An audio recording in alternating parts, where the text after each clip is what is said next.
د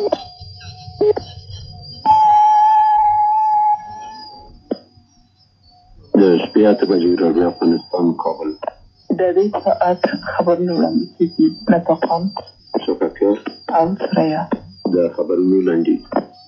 محترم فضلحق خالقیار نن د ورځپاڼ ولایت د مشرانو، سپین ږیرو، سناتورانو او د خلکو د استازي جرګه د اجتماع سره په مړی کې ومنله او له هغوی سره یې وکتل.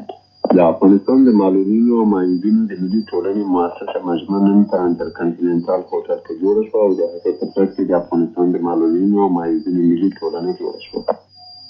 د کورنۍ او بهرنۍ خصوصي پانګې اچونې په چارو کې د وزیرانو شورا دایمي کمیټون نن غونډه وکړه.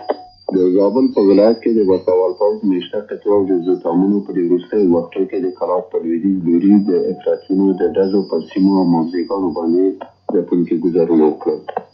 د پاکستان لخوا سناتور 4 تنه روزل شوي بېلتون غوښتونکي په جموں او کشمیر کې امنیتي ځواکونو ته تسلیم شول. د شوروي اتحاد د خلکو د استازو څلورمه کنګره نن د جمهوریتونو ترمنځ د یو نوي اتحاد د تړون په باب بشپړه توجیه چې د شوروي سوسیالیستي جمهوریتونو د حقوقي بنسټ په توګه وپېژندل شي تصویب کړه. پوره خبرونه واورئ. د افغانستان جمهور رئیس محترم نجیب الله نن له غرمې مخکې د جمهوري ریاست په مقر کې د ویتنام د سوسیالیستي جمهوریت د سفیر او فوق العاده استازي جلال الدین بن نوکسینه باورلیک له معمولو تشریفاتو سره سم ومنل.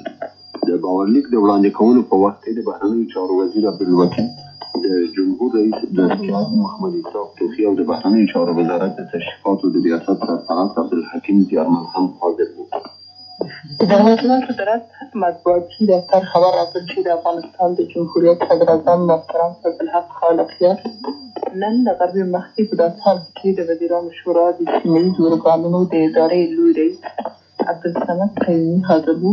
د ورځپاڼ ولایت د مشرانو، سپین ږیرو، سناتورانو او د خلکو د استازو جرګه د عظما صدرت په مړۍ کې ومنله او له هغوی سره یې وکتل. د جرګې کار د مولوي عبدالحمید لخوا د کلام الله مجید د څو آیتونو په لوستلو سره پیل شوه.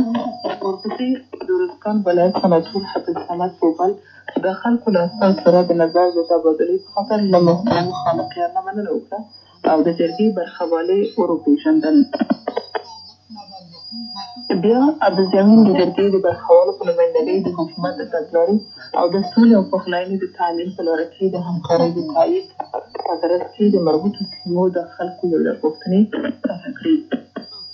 محترم صدراعظم د خبرو په ترڅ کې د ملي یووالي له ناراضیو سره د تماس او تفاهم د تامین پر ضرورت او د سولې او پخلاینې په تحقق کې د مشرانو او سپین ږیرو پر رول ټینګار وکړ. ویې ویل تاسو چې د افغانستان د جمهور رئیس محترم نجیب الله په مشرۍ سولې ته رسېدل نږدې شوي، باید افغانان د جرګو له لارې له افغاني دوست سره سم د افغانستان ستونزه یو د بل په مشوره هواره کړي. محترم خالقیار د تشکیلاتي هستې د جوړېدو د مطالعې او د ورځپاڼ ولایت د خلکو د غوښتنو په باب مربوطو مراجعو ته لازمې لارښوونې صادرې کړې. د افغانستان د معلولینو او معیوبینو د ملي ټولنې مؤسسه مجمع نن له غرمې مخکې په انټرکنټیننټال هوټل کې جوړه شوه او د هغې په ترڅ کې د افغانستان د معلولینو او معیوبینو ملي ټولنه جوړه شوه. د غونډې په کار کې د هغې په غړو برسېره د جمهور رئیس مرستیال عبدالحمید مختار، د ملي شورا د فنا مجلس رئیس ډاکټر محمود حبیبي، د حفاظت عبدالکریم شاده، د صدراعظم مرستیال عبدالقیوم نورزي، د ټولنیزو سازمانونو ځینو رئیسانو، عالمانو او روحانینو، په کابل کې د ملګرو ملتونو سازمان د څانګو امیرانو او په کابل کې د کور ډیپلوماتیک یو شمېر غړو ګډون کړی. د افغان صوتي اژانس خبر راکړ چې په سر کې د قاري محمد امان نوایي لخوا د کلام الله مجید سمبول ورکړل شول. وروسته د افغانستان د جمهور رئیس محترم نجیب الله پیغام چې د افغانستان د معلولینو او معیوبینو د ملي انجمن د مؤسسې ټولنې په نامه صادر شوی و د عبدالحمید مختار څخه ولوستل شو. وروسته د مؤسسې ټولنې د تدارک کمیسیون رپورټ د دغه کمیسیون د رئیس حمید الله عبیدي لخوا وړاندې شو او د دغه ټولنې څو برخوالو د وړاندې شوي رپورټ په باره کې نظر څرګند کړ او هغه یې تایید کړ. له هغه وروسته د افغانستان جمهوریت صدراعظم محترم فضلحق خالقیار پیغام د عبدالقیوم نورزي لخوا ولوستل شو. وروسته د افغانستان د معلولینو او معیوبینو د ملي انډرال د اساسنامې د طرحې په باره کې بحث وشو او د رایې په اتفاق تصویب شو. د بغداد د اطلاعاتي اژانس خبرونه کوي چې بیا د دغه ټولنې د مالي بنسټ د پیاوړتیا لپاره د 1 میلیون افغانۍ د ورکولو په باب د جمهوري ریاست د دفتر یادداشت د جمهوري ریاست د فرهنګي چارو او اجتماعي خدماتو د ادارې د رئیس عبدالرزاق اسمت لخوا ولوستل شو او د دغه ټولنې رئیس ته وسپارل شو. د ټولنې د کار په بهیر کې ډاکټر محمود حبیبي د خلکو او د ملي شورا د وکیلانو په نمایندګۍ خبرې وکړې. د افغانستان د معلولینو او معیوبینو د ټولنې د جوړېدو د هرکلي په ترڅ کې له دغې ټولنې سره د هر ډول همکارۍ ژمنه وکړه. دغه راز د لیکوالو د ټولنې رئیس محمد اعظم رهنورد دریاب، د افغاني سترې میاشتې د ټولنې لومړي مرستیال او سرپرست عبدالقدیر رسولي، د وسوال پوځ د طبي علومو د اکاډمۍ قمندان تورن جنرال ډاکټر ولایت کبیبي او یو تن ملي سوداګر قاري محمد امان نوایی خبرې وکړې. د دغه ټولنې د جوړېدو د هرکلي او تایید په ترڅ کې له دغې ټولنې سره د هر ډول همکارۍ وعده وکړه. د غونډې په دوهمه برخه کې د دغه ټولنې د مشرتابه شورا د غړیو او د نظار هیئت پیشنهادي لیست ولوستل شو چې د رایې په اتفاق تصویب شو. ورپسې د مشرتابه شورا او د نظار هیئت لومړنۍ غونډې په جلا جلا توګه جوړې شوې او په هغو کې حمید الله عبیدي د رئیس، عبدالعزیز د سکرټر جنرال توګه او د دغې ټولنې د بېلابېلو برخو مسؤلین وټاکل شول. د ټولنې کار د ادامې په تصویب او د دعایي پرمختګ سره پای ته ورسېد. د افغانستان د معلولینو او معیوبینو د ملي ټولنې د مالي بنسټ د پیاوړتیا په خاطر د وزمال صدارت 1 میلیون افغانۍ، د افغاني سترې میاشتې ټولنې 1 میلیون افغانۍ، د افغانستان د کارکوونکو ملي اتحادیې 1 میلیون موټر، په کابل کې د ایران د اسلامي جمهوریت سفارت 2,000 افغانۍ، د افغانستان د ځوانانو اتحادیې 100,000 افغانۍ، د افغانستان د سوداګرۍ او صنایعو د اطاقونو ریاست 100,000 افغانۍ، د وسوال پوځ د طبي علومو اکاډمۍ 50,000 افغانۍ او د افغانستان د مخکښانو سازمان 50,000 افغانۍ مرسته وکړه. دغه راز د هنرمندانو د ټولنو اتحادیې د دغې ټولنې د سمبول په طرحه د سولې نشراتي مؤسسې د سندونو په چاپولو، د پیام ورځپاڼې او د اخبار اتیا د اساسنامې د طرحې په خپرولو کې مرسته کړې ده. د افغانستان جمهوریت د ملي شورا د سنا مجلس اداري هیئت نن د دغه مجلس د رئیس ډاکټر محمود حبیبي په مشرۍ فوقالعاده غونډه وکړه. د مجلس له بودیجې څخه 100,000 افغانۍ د افغانستان د محلولینو او معیوبینو ملي ټولنې ته د مرستې په توګه تصویب کړې. د کورنۍ او بهرنۍ خصوصي پانګې اچونې په چارو کې د وزیرانو شورا دایمي کمیسیون نن د صدراعظم د مرستیال او د پلان د وزیر او دغه کمیسیون د رئیس ډاکټر عبدالواحد سرابي په مشرۍ غونډه وکړه. کمیسیون په هیواد کې د صنعتي پروژو د جوړېدو او د تولید د سطحې د لوړتیا لپاره د خصوصي پانګې اچونې د ودې او پراختیا په لاره کې د حکومت او دولت پالیسۍ له مخې د متشبثینو د غوښتل شویو 10 پروژو پیشنهادي طرحه تر غوږ لاندې ونیوله او په نتیجه کې د میخ جوړولو، کیمیاوي صنایعو ګنډلو، اوبدلو او پوستین جوړولو د صنایعو، چرمي صنایعو او بوټ ګنډلو د صنایعو او خوراکي موادو په برخو کې د 10 پروژو وروستۍ منظوري په 280 میلیونه افغانۍ ابتدایي پانګې او د 440 میلیونه افغانۍ په وروستۍ پانګې منظور کړې. دغه پروژې چې د کابل، هرات، بلخ، جوزجان، غزني او کندز په ولایتونو کې جوړېږي 880 تنو ته به د کار زمینه برابره کړي. په غونډه کې همدغه راز په یو لړ نورو پیشنهادونو هم غور او خبرې وشوې او اړوندو ارګانونو ته لازمې لارښوونې وشوې. د هېواد د ښوونځیو د زده کوونکو د نقاشۍ د اثارو له جملې څخه چې په بنکا کې د رسامي هنر په سیالیو کې کاندید شوي وو، د شودرنج لیسې د 2م ټولګي د زده کوونکي روح الله او د 4م ټولګي د زده کوونکي ریحانې او د توتیا د ښوونځي د 4م ټولګي زده کوونکي رابعې په نومونو 3 تنو شاګردانو اثار د نقدي جایزو او افتخاري ډیپلومونو ګټونکي شول. د دغو سیالیو د ګټونکو نقدي جایزې او افتخاري ډیپلومونه نن د غونډې په ترڅ کې د ښوونې او روزنې د وزیرې محسومې حکمتي وردګ لخوا هغوی ته ورکړل شول.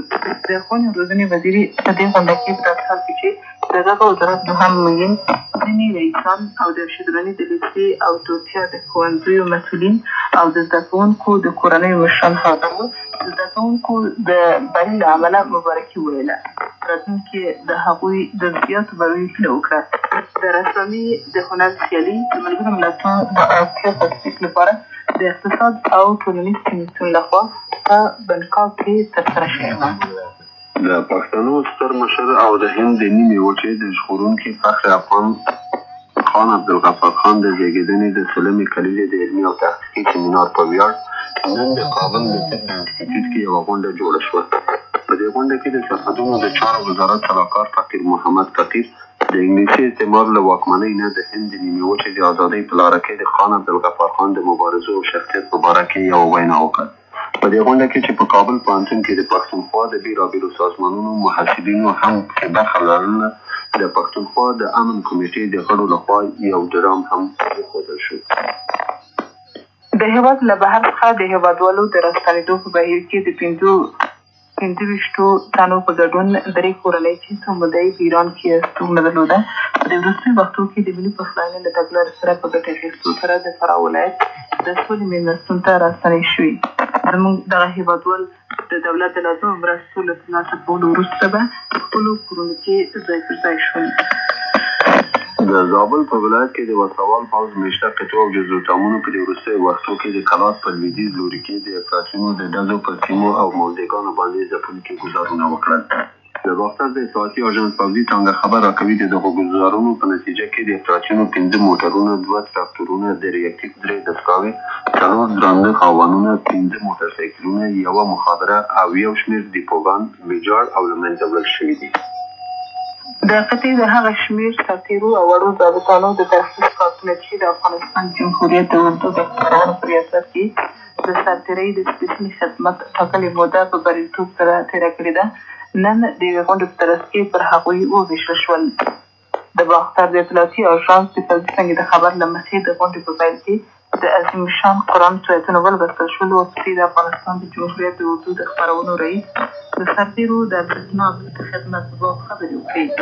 بیا یو تن سرتېري د نورو ترخیص شوو کسانو په نمایندګۍ د خبرو په ترڅ کې څرګنده کړه چې د هېواد پوځ د ترخیص د کارتونو په ترلاسه کولو سره پای ته نه ده رسېدلی. هغوی د هېواد په هر ګوټ کې چې وي د ملي روغې جوړې د تګلارې د تحقق او د سولې او امنیت د تامین په خاطر به فعاله توګه کار وکړي.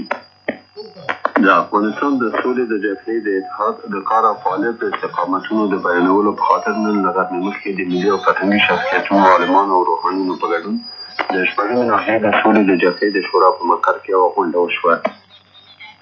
د غونډې په پیل کې د کلام الله مجید سوایتونه ولوستل شول، ورپسې د هزاره ملیت د سمون د چارو رئیس او د سولې د جبهې د اتحاد مرستیال شیخ علي احمد پر د سولې د جبهې رئیس پوهنوال ډیپلوم انجینر محمد افضل عمري په واک سره د افغانستان د سولې د جبهې د اتحاد راتلونکي کار او فعالیت د لارو او رواني تګلارې په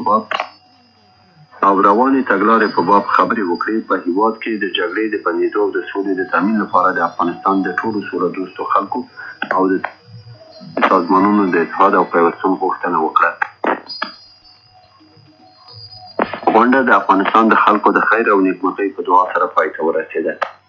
د ژنیو د موافقه لیکونو له مندرجاتو د ملګرو ملتونو د عمومي اسامبلې له 45 پرېکړه لیک نه د پاکستان د څرګندو سرغړونو په باب د بهرنیو چارو وزارت 1680 او 1688 ګڼه لیکونو نن له غرمې وروسته په کابل کې په افغانستان او پاکستان کې د ملګرو ملتونو د سرمشري دفتر اتفاق ته وړاندې شول.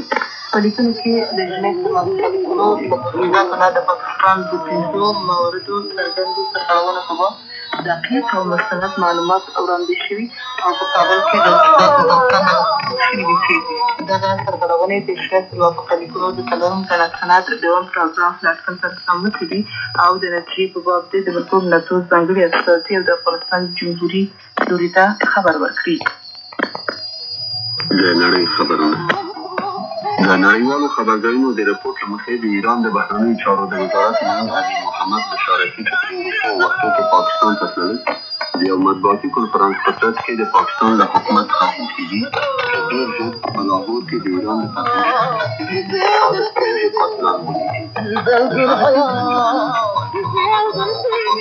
یو میشته افراطي ډله د صادق سنجي د وژلو مسؤله وکړه.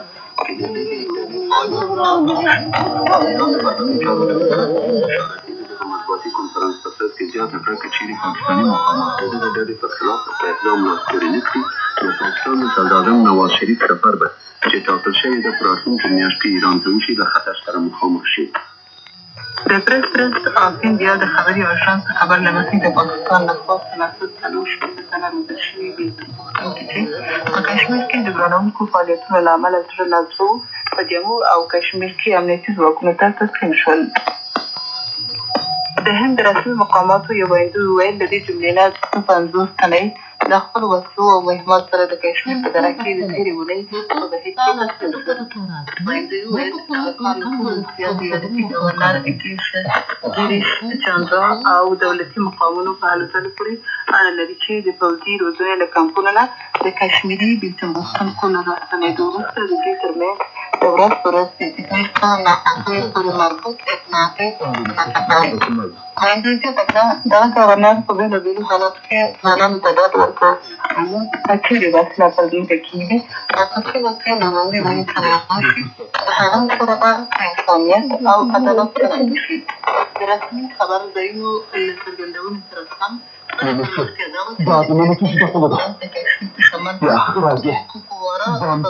د پاکستان لخوا 90 تنه روزل شوي ځوانان پاکستانیانو لخوا د دې سیمې له واورې څخه ډکې سوي ته اچول. دغه ډله د IQ 40 له 50 ټوپکونو 50 تومانچو او توغندي ویشتونکو 6 ماشینګونو او زیاتو مهماتو په شمول په پوره اندازه وسلو سره سمباله وه خو د تسلیمېدو لپاره د امنیتي مقاماتو له غوښتنې وروسته یې هېڅ ډول مقاومت ونه کړ. د دې جملې نه 3 تنه تښتېدونکو د حق په غاښ کې ولګېدل او ووژل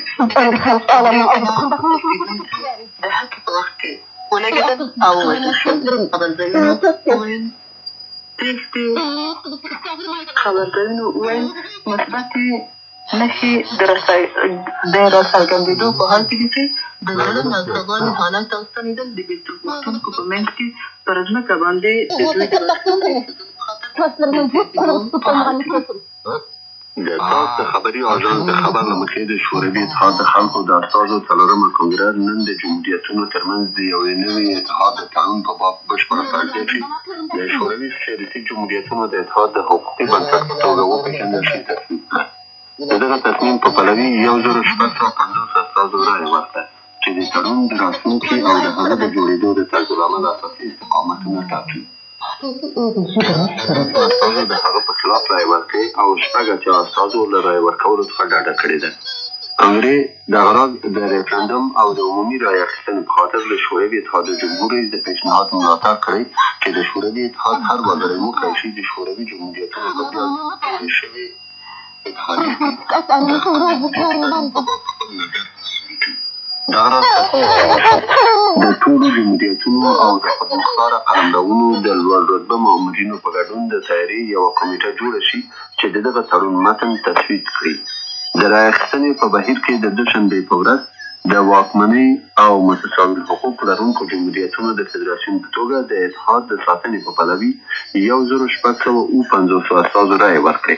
100 استازو د هغه په خلاف رایې ورکړه. دغه راز تصمیم ونیول شو چې د شوروي سوسیالیستي جمهوریتونو د اتحاد اوسنی نوم بدل نه شي. د دغه تصمیم په پلوي 1315 استازو موافق او 9 اتیا استازو د هغه په خلاف رایې ورکړې.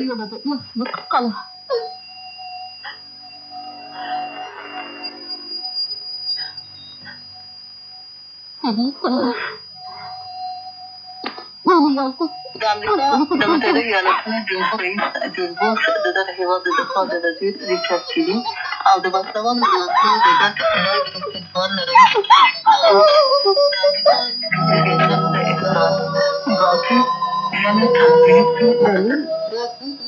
پوځي مخکښ لاسمشران د امریکا د جمهور رئیس په استوګنځای کې د دې لپاره راټول شوي دي چې جمهور رئیس د خلیج سویدا له خپل وروستي مسافرت او په دې سیمه کې د میشتو امریکایي باسواده ځواکونو د دفاع او د ګډ اتحاد د استثمار د رئیس 5 ورځنی سفر دوی دواړه چې په واقعیت کې د منځني ختیځ په سیمه کې د امریکایي پوځیانو د سرحدي ټینګېدو فراخان دي. په دې ودانول د کړکېچ د حل لپاره د پوځي عملیاتو د ترسره کولو لپاره د 200,000 سرتېرو په طرف توجه پورې اندازه تر څېړنې لاندې ونیسي. د دفاع وزارت د سپینې ماڼۍ ریچارډ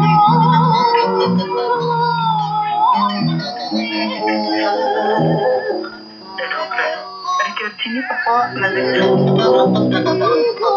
په خاصه توګه بریالی بللی او د خپلو واکمنو سلاکارانو سره د ښځو کتلو په ګډون یې د امریکا د متحده ایالاتونو د ځواکونو له قوماندانۍ سره د خپلو لیدلو کتلو د جزئیاتو په باب له خبرو اترو څخه ډډه وکړه. د دې امله ډېر امریکایي کتونکي په دې هڅېدل چې په دې کتلو کې ډېر په عراق باندې د زور اچولو خبره تر هغه وروسته او هم اول د خپل سفر په بهیر کې ویلي وو چې د برید د ستایلو لپاره دقیق تاریخ نشته. په عربستان کې د افریقا د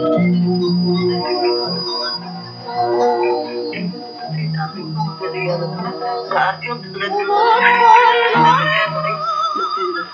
یعنې د امنیت شورا لخوا د 4 څخه د عراقي عسکرو د وژلو لپاره له ټاکلې نېټې وروسته اقدام وکړي.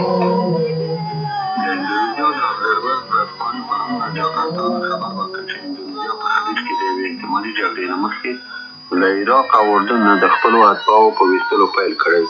په اردن کې د اندونیزیا سفیر سوراکو وویل موږ دې ته اړ یو چې یوې احتمالي جګړې سره په مخامخ کېدو کې په سملاسي اقداماتو لاس پورې کړو.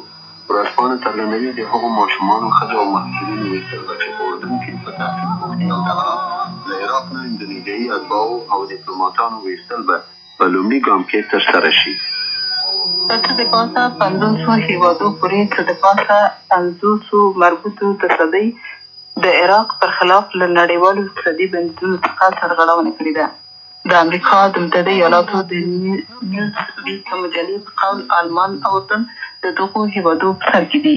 سربېره پر دې د امریکا د متحده ایالاتو د ملي امنیت ارګانونو د عراق د رمزي ټلګرامونو په اساس راپور ورکړی دی چې د هغو په ترڅ کې د اروپایي هېوادو له تصدیو څخه غوښتل کېږي چې ضروري مواد د یوې اردني کمپنۍ له لارې چې د عراق د ګټو نمایندګي کوي بغداد ته واستوي. سناتو 14 تنه سرتیري او 3 تنه ملکي کسان هغه وخت ووژل شول چې په سریلانکا کې جګړه مارو پرون د دغه هېواد په ختیځ کې د یو ماین په ایښودلو سره یوه پوځي نقلیه واسطه وچوله. پوځي مامورینو وویل چې په دې پیښه کې 6 تنه نور سرتیري سخت ټپیان شول. پیښه د ترینکومالي د سیمې په سرحدي ساحه کې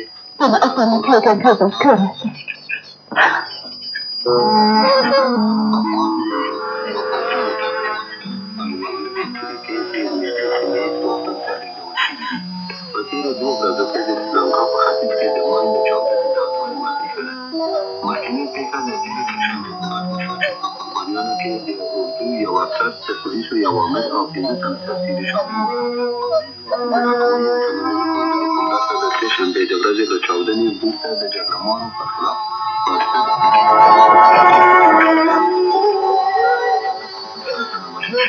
او یو شمېر تحکیمات او کوچنۍ بیړۍ نماینده کړي دي. د کورنۍ چارو وزارت د اوروژنې ریاست اطلاعیه لکه څنګه چې د ژمي په موسم کې افغان د موادو د باندې له امله د اور لګېدو پیښې زیاتې کېږي. د اوروژنې ریاست له هېوادوالو او دولتي او ټولنیزو ارګانونو څخه پوښتنه کوي چې دغه ټکي په پام کې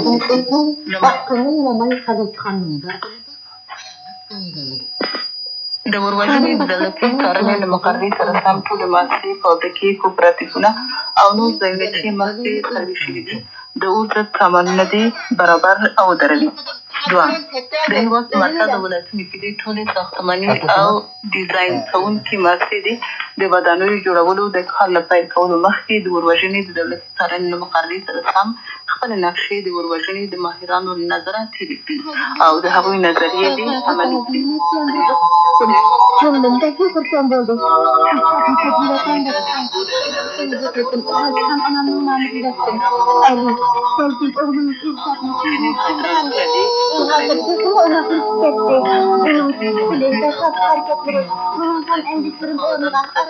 په نورو ادارو کې فعالیت کې دې غوښتنه کېږي چې د شخصي او عامه شتمنیو د ساتنې په خاطر خپلې وختي د اور په ضد آلاتو ته مالک کړي. د اور د لګېدو په وخت کې د اوروژنې د ځواکونو له رسېدو سره جوختې د انسانانو او حقو قیمتي مالونو او سندونو په باب چې په اور کې بند پاتې وي د اوروژنې د ژغورنې کارکوونکو ته معلومات راکړل شي چې د هغو د ژغورلو لپاره د دغو ټکو په رعایت کولو سره د اور له خطر نه خپل ژوند او شتمنۍ وساتئ او د اوروژنې له اورګاډو سره مرسته وکړئ. د خبرونو پای.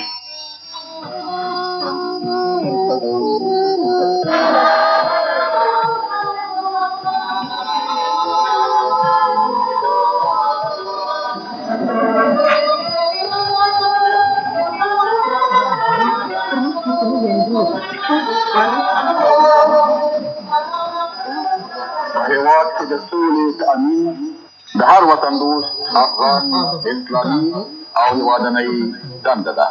تأمین صلح در کشور وظیفه اسلامی و هر افغان وطن دوست میباشد.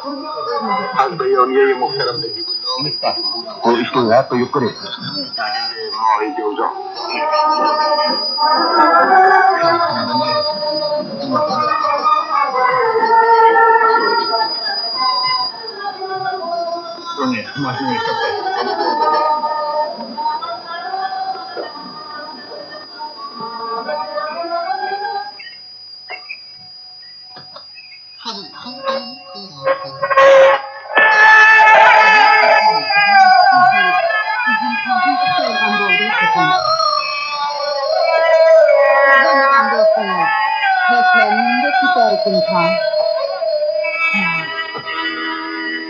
Yang ko, para ko tingin makan.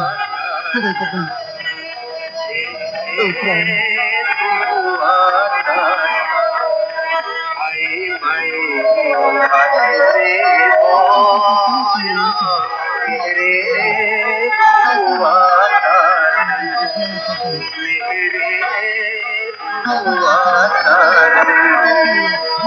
Ito na kulay ko ng dalawang.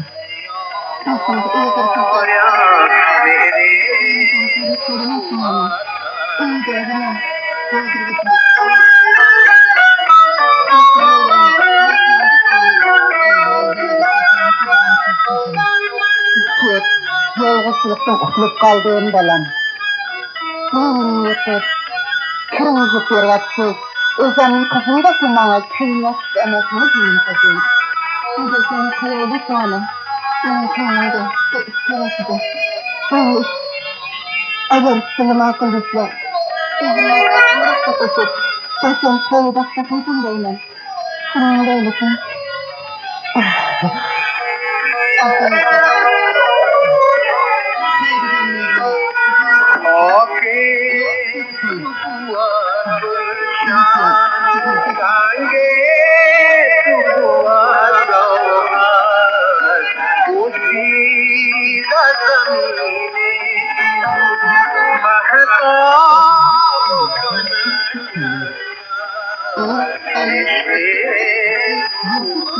Nasıl kızılır soru kavramları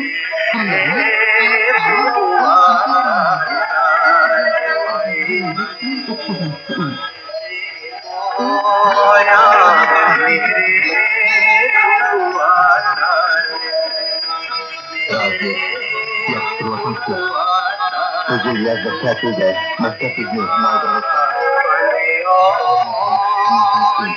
Sizin şarkıda olsamasını unutmayın.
Terima kasih.